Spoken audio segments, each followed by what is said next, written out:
Men Isayeva Shahnoza Yo'lchiyevna ushbu dargohda 1996-yildan beri ish faoliyatini yuritib kelmoqdaman. Bu yilgini hisoblasak 30 yil to'libdi. 30 yil suvchilar safidaman. O'tgan yillarga nisbatan har xil yo'nalishlarda ish faoliyatimni olib bordim. Hozirda texnika bo'limining bosh mutaxassisiman. Ayol kishi texnika bo'limida ishlashi kimlargadir erish tuyulishi mumkin. Ammo prezidentimizning ayollarga berilayotgan imkoniyatlari, e'tiborlari biz ayollarni imkonsiz degan so'zni lug'atimizdan chiqarib yubordi. Hozirgi paytda filiallarimizda 232 ta texnika, yengil, maxsus avariya xizmati texnikalari, ekskavator, manipulyatorlar bilan ta'minlangan.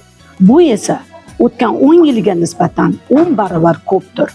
232 ta texnika bu 232 ta haydovchi va uning nazorati degani. Ammo bizga yaratib berayotgan sharoitlar, imkoniyatlar sabab buni sharaf bilan bajarib kelmoqdamiz.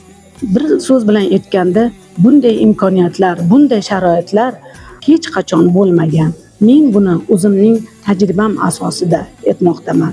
Men suvchiman va bundan faxrlanaman.